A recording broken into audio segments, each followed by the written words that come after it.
was always really tough, going home empty-handed, emotionally and physically. Is it hard to keep hope? As far as the hope of actually finding her, that dwindles, every day. But then, in October of 2015, nearly 2 years after Kelsie's disappearance, there's a shocking development. A mysterious message giving Laura hope comes through the Help Find Kelsie Facebook page. That's the page that Laura had set up to gather tips and leads on the case. It was saying, if I have information about Kelsie, can I remain anonymous? When Laura responds, a man emails her saying, "Ma'am, please, your daughter is not dead. She will be back home alive." The man offers a harrowing account of what really happened to Kelsie. He claims that Dante hired a friend to kill her and says Dante has no idea she is alive. He thinks she is dead. And that the friend did not kill her. He sold her into sex trafficking. It made me sick.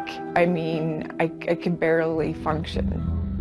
What if she is still out there somewhere? The emailer says he needs money to help Kelsie escape. $50,000 in cash. So the plan is this. The money is to be brought to Vancouver, Washington, specifically to a local McDonald's restaurant. Then it's to be hand-delivered to a guy named Marcus, who would be wearing a red hat. Once the money was exchanged, then this courier person would go and get Kelsie and bring her back to the McDonald's. I will have to sell some stocks, which will take about a week, but I can push to expedite that process. I just thought, what if she's been out there and I could have found her and we haven't? I mean, it was just what if? Laura sets up the meeting at the McDonald's in Vancouver to deliver the cash. But even though she's desperate for answers, she's worried that something criminal is going on. So she reaches out to the Vancouver police and asks them to go undercover to meet this courier. It felt like law enforcement from Vancouver should have been involved in the situation. But just before the appointed time, the Vancouver police back out, believing it to be an internet scam and not an actual human trafficking plot. But 2020 had the McDonald's under surveillance to see if anyone would show up. Our cameras are rolling as a man with a red hat comes in. That's him. He sits quietly. But after no one shows up, he takes off. Okay, you don't move. Cut the engine. Weird, eerie to see that they actually were, going through with this. He's gone. It was just all a matter of trying to get down to the truth of this. As I was investigating this mysterious email, a contact of mine told me about another missing woman's case that proved to be the key to unraveling this mystery. In Portsmouth, Ohio, 1,200 miles away from Colorado, Megan Lancaster, 25 years old, has also suddenly disappeared. Katie Lancaster is on a mission to help find her sister-in-law. I mean, she's gone without a trace. We have her car and her wallet. An eerie feeling like there's something, like we're gonna find something. Months go by with no developments. Megan's family organizes searches and sets up a Facebook page to publicize the case. And then, out of nowhere, he pops up. A startling message comes through the family's Facebook page about Megan. He says, I know where Megan is, and I can get her back. Just like with Kelsie's family, the emailer says he can help Megan escape, but he needs money, $50,000. He directs them to bring $25,000 in cash up front to Vancouver, Washington, specifically to that same McDonald's, and deliver it to a man named Marcus, wearing, no surprise, a red hat. What if he really does have her, and I can bring her home? You should stick with the crew, behind the camera, with the crew. To unravel just what's going on with this mystery, Katie agreed to work with 2020 to set up a sting operation. Katie and I are going to be in one vehicle. Just like Laura did 2 weeks earlier, she arranges a meeting to drop off the money in Vancouver at that McDonald's. There are booths over here. Katie, you said this morning that they sent you a text message. They will be sending Marcus. Okay, they're both rolling now. I would be going to this rendezvous with Katie, but wearing a hidden camera. As we walk into the McDonald's at the appointed meet time, we quickly spot Marcus, the man in the red hat, and walk over to him. Katie was instructed not to ask any questions, so I told Marcus, hey, the money is in the trunk of a car parked outside. Right when they're at the trunk, get ready. We're about 10 seconds away. Meanwhile, I was waiting outside with our camera team and a security guard in case this thing went sideways. Okay, let's get ready. As they head out to the parking lot, before the trunk is opened, I walk over to Marcus. I want to get some answers. Marcus Ryan Smith, ABC News. How you doing? Pretty good. Good. Why'd you come here to take $25,000 from Katie?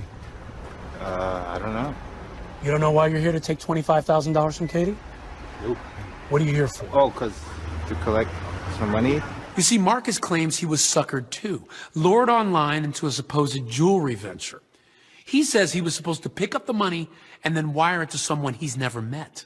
So a random guy tells you to go to a McDonald's twice in less than 2 weeks to meet people to pick up money, and you don't think anything of it? I didn't think none of it. We were told that you were going to deliver Megan to Katie today. Is that true?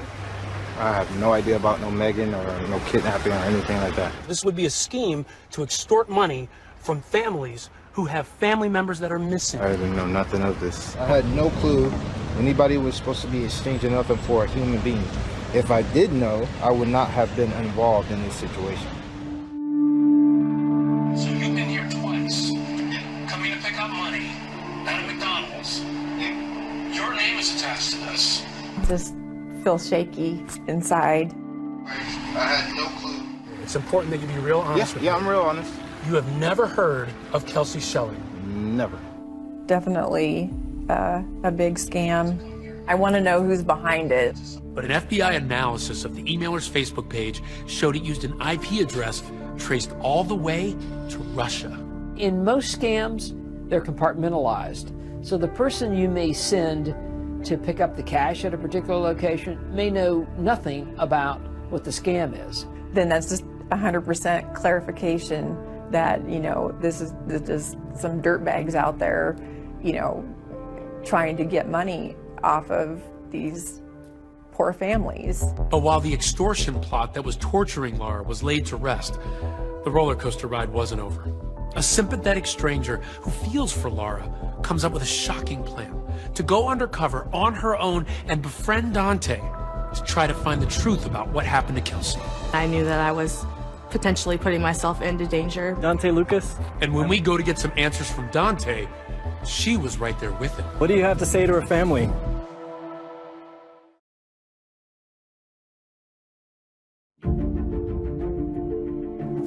Even though Laura Saxton lives hundreds of miles away from Pueblo, Colorado, the news about her years-long crusade to find her missing daughter continued to resonate with folks living there.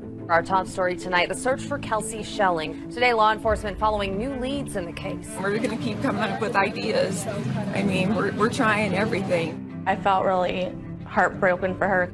As a mom, I couldn't even begin to fathom knowing that your child's out there.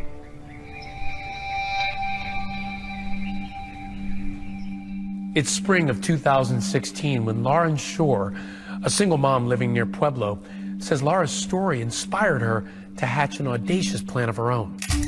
Make Facebook friends with Dante Lucas, gain his trust, and meet up with him in real life, and just maybe help solve the mystery of what happened to Kelsie. Definitely was nerve-wracking, but I felt like I could do it. So I had messaged him on Facebook, and I told him that I was looking to meet new friends. He responded fairly quickly, within, I say, a couple of hours.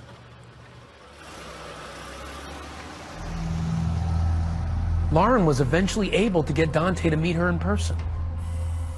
When we shot this footage of Dante playing basketball in 2016, Lauren was there with him. She says it was only the second time they'd ever met.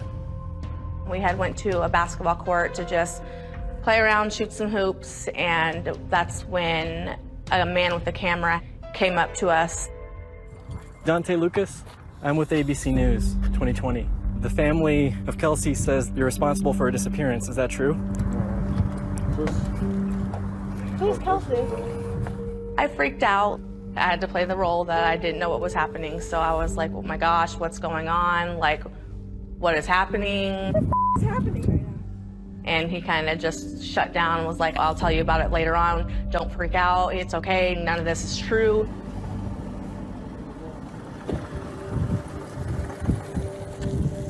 As the weeks go by, Lauren says she's able to develop a close relationship with Dante. We just hang around the family, watch movies, drink a little bit.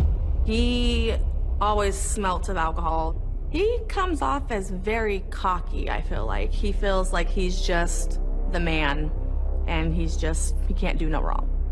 Just as she'd planned, Lauren says she got Dante to open up, to trust her enough. The time finally seemed right to ask him about Kelsie.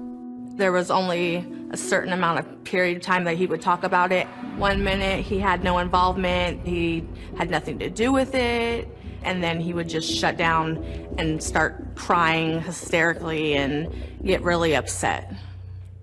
But Lauren says something very unexpected happened with Dante. Her undercover relationship with him blossomed into romance. I felt like he did genuinely develop feelings for me and did genuinely fall in love with me. He has this way about him that makes you just feel so sorry for him. In the back of my mind, I always kept that he is potentially a murderer. Lauren says her relationship with Dante continued for about a year, but then something happened. There was an incident outside his house that made her realize she was in way over her head.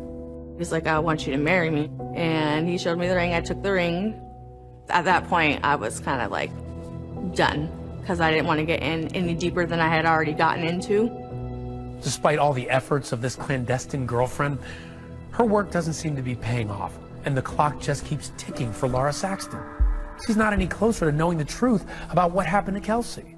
I wasn't happy at all with how things were going, and I mean, that's one big reason why I wanted to do the first story with you guys. Was I was hoping that that would somehow bring something out into the light.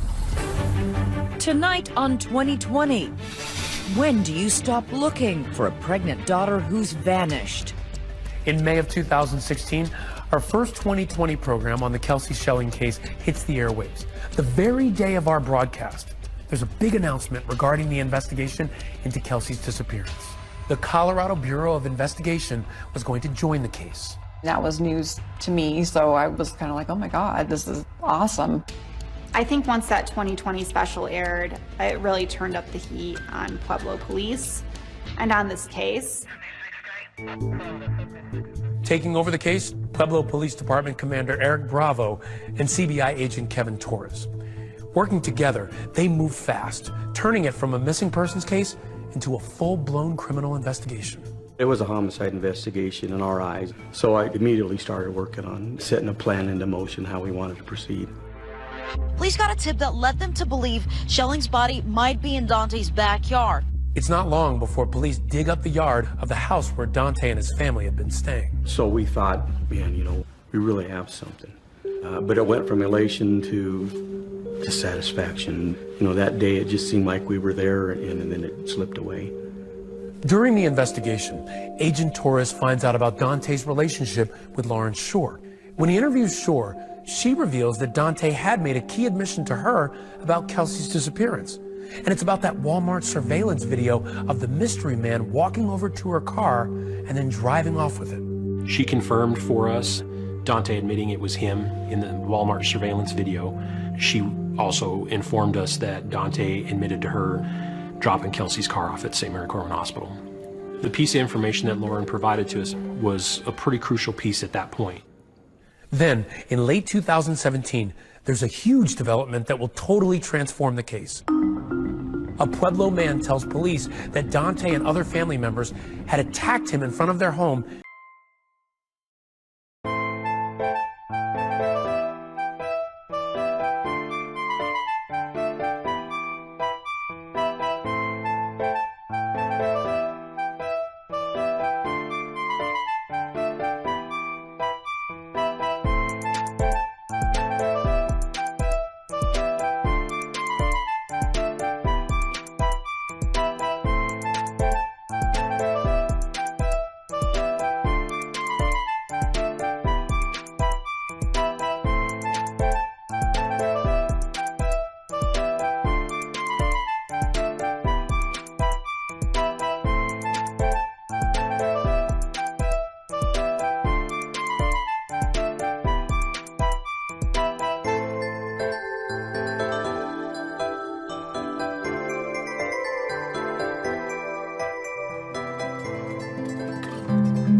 and stolen $1,000 from him. Now that gives police a reason to arrest Dante. I had information that Dante was leaving Pueblo and was heading to DIA, where he seemingly intended to board a flight to Tucson. And the concern was that he may take other efforts to meet friends in Mexico. Boy, the anxiety level was high, the tension was high. The time was ticking away, and the tires were turning on the road. And Dante was within 20 minutes of getting on a plane for Tucson, Arizona, when he was arrested. When he was arrested, there was hope across the community that maybe investigators would finally get some answers in this case. We decided that the next day would be the day that we would send a couple detectives back in to try and answer some of the questions that we didn't have answered. During his interrogation, Dante finally breaks down and comes clean, confirming Lauren Shore's account that he was the one seen in that Walmart video. So that information that he confirmed that that was him was huge. You see, it was that admission, combined with the wealth of evidence from text messages, cell phone records, and surveillance video already gathered, all of that was enough for prosecutors to move forward. At the end of the day, I said, I think we have enough here to go forward. I ethically believe that Dante Lucas killed Kelsie Schilling, and I think we have the evidence to prove it. A major development, the ex-boyfriend of a pregnant Denver woman who went missing 4 years ago. He now faces charges of first-degree murder. How were you thinking as his trial approached? Are you thinking justice will be done? I put a lot of things on hold because I just was, sure it was going to happen and, wanted to be ready to go. So after 8 years, Dante Lucas is finally in court, and the prosecution has a surprise witness. That just took the whole room's breath away. No one saw that coming.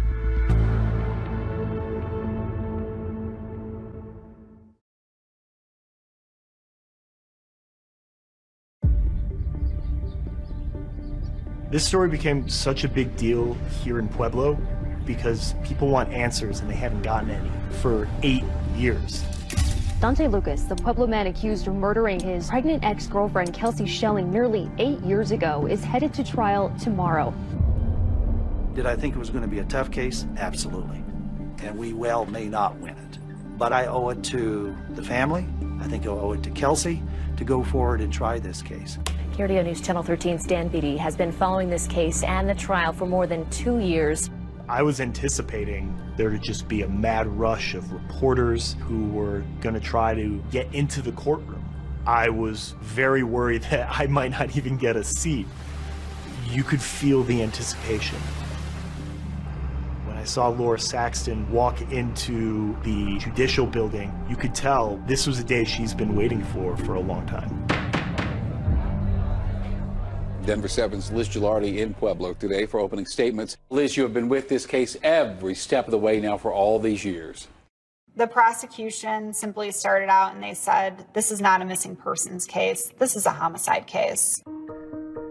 The case that the prosecution was making right off the jump was, one, they were going to prove through text messages and surveillance video that Dante Lucas has to be the one responsible for Kelsie Schilling's death.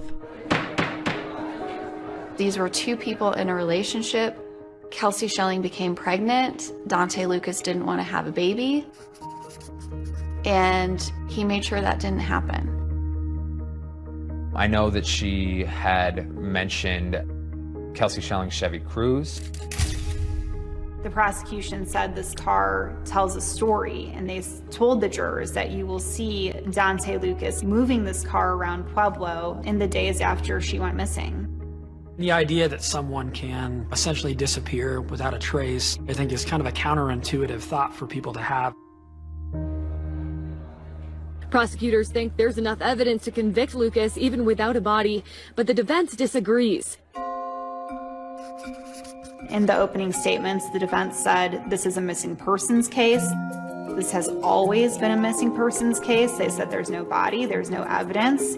Why should you believe that Dante Lucas killed her? They do not have a crime scene. They do not have a murder weapon. Today, the jury got a detailed look at some of the text messages exchanged between them. For the prosecutors, their goal was to show that those text messages showed intent, showed that Dante Lucas consistently lied, not only to investigators, but to Laura Saxton herself. what they refer to as his luring of Kelsie Schelling to Pueblo. The prosecution say that he lured her there to end her life. We know that that's his phone. He admitted to those text messages. We know that that's his thoughts and feelings about it. That's direct evidence. And the movements of their phones as well, as they were pinging off cell phone towers in Pueblo on the night of February 4th and the early morning hours of February 5th. I think that a lot of the case really centered around those movements. 2 pivotal witnesses testified in the high-profile Pueblo murder case against Dante Lucas. First witness was Laura Saxton, and we were not expecting Laura Saxton to be the first one to take the stand. She didn't break down, but you can tell she's hurting. There's a lot of pain behind her voice. I think that was really powerful for the jury to see. Her mom spoke to the fact that she absolutely wanted this baby. Prosecutors today painted Kelsie Schelling as an excited mother-to-be, desperate to make it work with her boyfriend. It didn't take long for the prosecutors to swing for the fences, calling some pretty shocking witnesses to the stand. Ryan Rivera is a former Pueblo County inmate who considered himself to be a friend of Dante Lewis.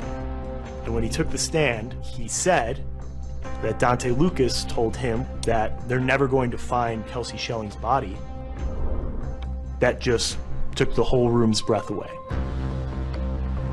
Ryan Rivera, he was the only person who came forward over the duration of this trial that really said, Dante told me he did this. I wasn't in the courtroom, but while jailhouse snitch on its face is just not credible. I mean, that's the assumption that we believe jurors have, and it's the assumption we have as defense lawyers. Why would this person do it? What's the benefit? What's the motive? There was no deals made about charges he would get to plead to, time he would get to serve. There was no deals like that. There were a lot of names on the prosecutor's list that I was shocked by, but Sarah Lucas certainly topped that list. When you saw that Sarah Lucas was on the prosecution side, everyone wondered, what is she going to say? The one important thing that I've kind of mentioned, she confirmed, that Dante was the last person left alone with Kelsie. The prosecution painted a picture of a troubled relationship. Some of Kelsie's close friends testified. They pointed toward elements of domestic abuse in Kelsie and Dante's relationship. Something worth pointing out was the prosecution and even the defense made it clear that Dante was using Kelsie for a number of things. For her money, Dante used Kelsie for her apartment in Denver, and Dante used Kelsie for her car. And his argument was, she lets me do it.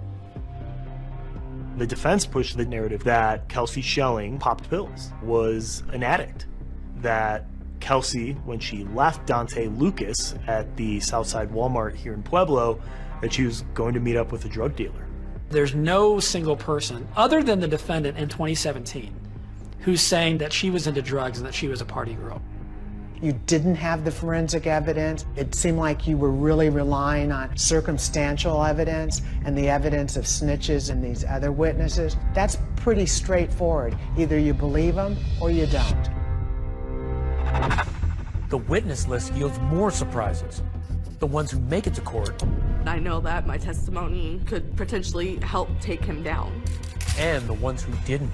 Witness 31-year-old Roxanne Martinez was found shot to death. That was a completely unforeseen development in this case.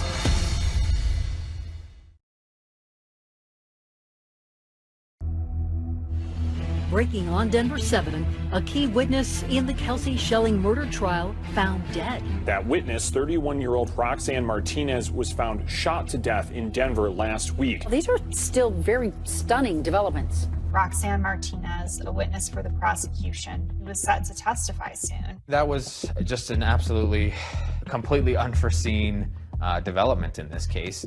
People were reeling when that news broke. Denver police officers were called to a residential area in southeast Denver on a report of an unresponsive female who was lying in the roadway. We determined that that individual had been shot one time and died from that injury. Her dad is in shock, her mom, her stepmom. It's just tragic all the way around. I think when a witness in any major case turns up dead, directly before they're set to testify, I think, of course, people are going to think, was she killed because she was going to testify? Denver police arrested a suspect in Martinez's killing, 29-year-old Emmanuel Chandler. Chandler has been charged with first-degree murder, but he hasn't entered a plea yet. We don't have any connection between Mr. Chandler and Mr. Lucas or anybody associated with that trial. Our concern was to make sure that people understood that while she was an endorsed witness, I couldn't comment on her testimony. Nobody knows what Roxanne Martinez was going to say on the stand for sure, with the exception of maybe the investigators who talked to her. But while prosecutors say they can't discuss what Roxanne Martinez would have said on the stand, 2020 has uncovered some revealing details about her.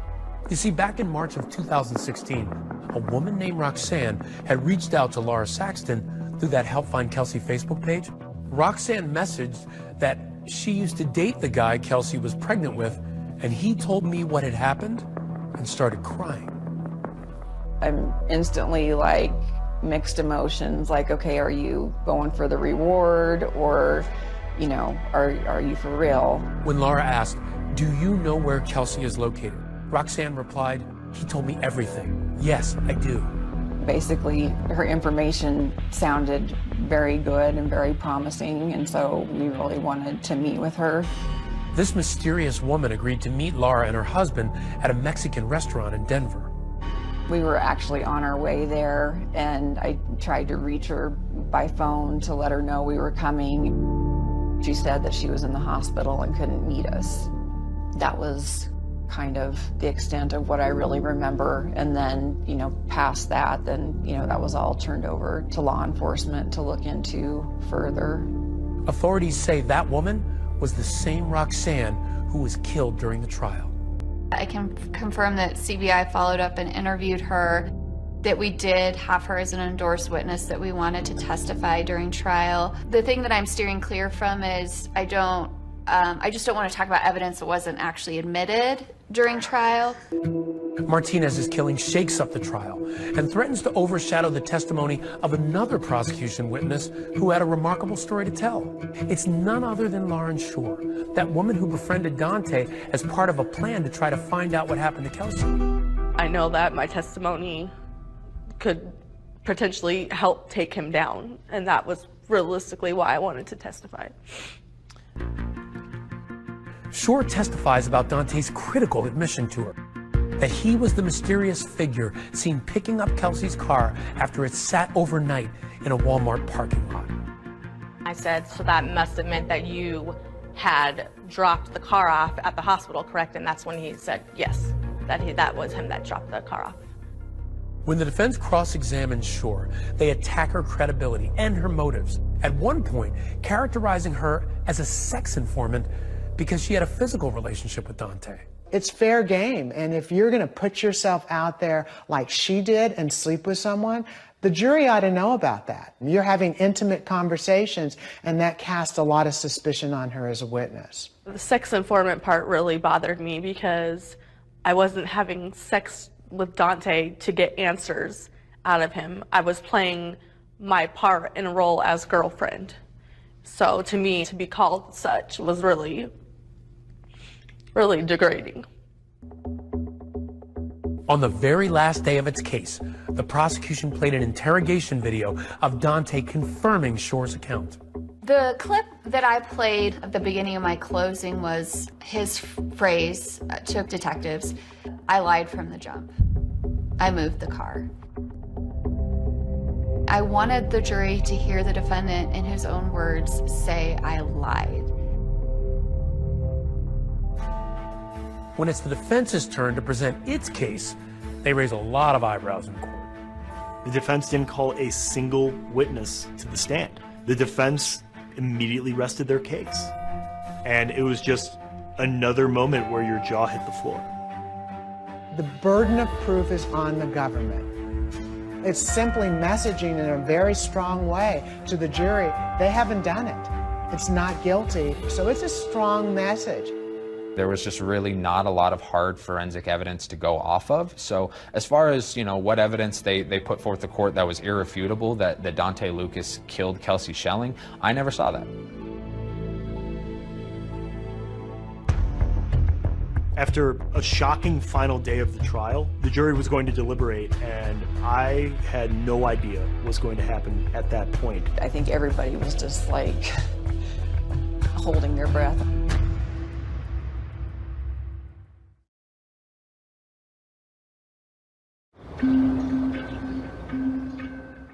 Prosecution and defense have given closing arguments. The jury is now deliberating. Well, on that last day of the trial, no one expected to get a verdict that day. So now the waiting begins. Yes. And I was prepared to camp out at the courthouse as long as I had to. I really thought I would be there all week, and we're really totally unprepared for when they came and told us the verdict was in. I think we all were just like, oh my God. I mean, it was shocking how quickly they arrived at their decision, especially given just the amount of information they had to look at. I can tell you, because the decision came back so early, all of our experience as prosecutors is that this was probably an acquittal, because juries tend to come to decisions more quickly on acquittals than convictions. It was like standing on the precipice of a cliff and looking down. It was scary. It was a very tense atmosphere in the courthouse while everyone was waiting to hear what the verdict was. Even I was nervous, and I'm not affiliated with Kelsie Shelling's family at all. People were wondering, does that mean Daunte Lucas is going to walk? I think everybody was just like holding their breath almost. And then, when you hear the verdict, tell me how you're feeling. Well, the words came out way too slow. Like, I feel like the judge was talking in slow-mo, even though he wasn't. I mean, I was just like, every word, it's like, okay, spit it out, please. And then he finally got to, guilty of first degree, and I think that was the first breath like I had taken in a long time. This is a guilty verdict 8 years in the making, and even though Kelsie Shelling's body has never been found, the jury clearly felt there was Prison without parole. It was just so emotional for everybody, for both sides. It's a sad story. It's a sad situation that didn't have to end up like this if he had just let her come home. You mentioned it was a lot of emotions for both sides. Did you find yourself looking over at their side? Daunte was sitting right in front of me. I looked at the back of his head through the whole trial. But, the mother of his child was there, and she broke down, and honestly, my heart hurt for her, hurt for their child, because it didn't have to end up this way. Ryan Rivera's testimony was the biggest bombshell for our trial. It had moved us all. I could hear the gasps even in the masks of fellow jurors. When it came out that he was convicted, I think there was a great feeling of satisfaction, not elation. You have to look at it from this side too. Mr. Lucas is a young man, and he was convicted of a criminal crime that shapes his life for however long he lives. I think it's every parent's worst nightmare that a child goes before you, and you can never fully heal that wound. I can tell you, I almost lost a child in the early 80s. And so I had a lot of sympathy with Laura and her family, because I came that close to that tragedy. And that child was the lead prosecutor on this case. So the elected DA is my dad, and Kyle McCarthy, who was obviously on the case with me, is my husband. And we, I don't think, had a night in the last 4 years that we haven't gone home and talked about Kelsie Shelling. Sometimes it's the first thing we talk about when we wake up. Sometimes it's the last thing we talk about before we go to sleep. On Saturdays when we're driving kids around to soccer, a lot of times we're being told to stop talking about it because they can hear us in the front seat talking about it. We both also had, an incredible emotional pull to the family. That is a very special relationship, one that I will value for the rest of my life. Well, I think, Michelle and Kyle with their closing, they're amazing. I don't even know what other words to use. The first things that she told the reporters outside of the courthouse after the guilty verdict, yes, she was happy, but she was still devastated. So we're very, very thankful for this outcome. But in the end, I didn't get Kelsie back. And that's what I wanted more than anything. So I feel like I didn't do something, I didn't push hard enough on something, or I didn't look enough on something to bring her home. That devastation isn't going anywhere. Like she said, she has to live with that forever. Her goal throughout all of this was to bring Kelsie home, give her a proper burial. So I know she had expressed that in some ways she felt like she had failed in her main mission. I think the investigative team has some ideas where she may rest. If that's where she is, that's just like the worst possibility to me.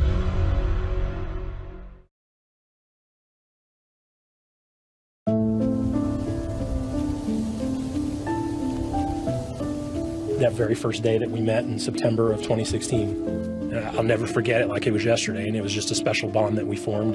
Kelsie's mom just battled and battled and battled. 8 years, I was hoping that it would never take this long. I grabbed my mother very tight and held her very close, held on to my dad's hands.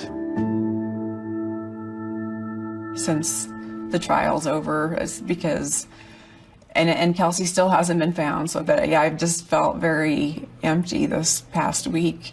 Doesn't feel final because we still don't know where Kelsie is, and we still don't know exactly what happened. It turns out that prosecutors did present troubling evidence from the night Kelsie disappeared. That evidence provided a possible explanation to where her body could be. We received information from the Pueblo landfill that there was some video evidence of a vehicle being there. You couldn't see what kind of vehicle. You couldn't tell who was in the car. Their lock to their front gate into the dump had been tampered with. Well, it caught my attention when I grabbed the lock on my hand, and I said, well, somebody tried to get in here overnight. The cell phone records, the pings were all out in that area. So, we suspected that's what happened. If you heard the testimony of the landfill expert, it would be next to impossible to just find a body just by conducting a search of the landfill. Who wants that for their child to be the final resting place? No one. We want to bring her justice and bring her home with us, her and Kadri both. Kadri, that was the name that she was going to give the child. I'm never going to recover without getting her back, and so I still have nowhere to go to take her flowers, to go sit and talk with her, take her balloons on her birthday, go to see her on the holidays. Hi, Cal. Hi, Coco Bean. How do you want her to be remembered? A little girl with a really big heart, a really big smile, a really big laugh, beautiful eyes, silly. She was so silly. I miss being silly with her. I miss all the things that we didn't get to do together.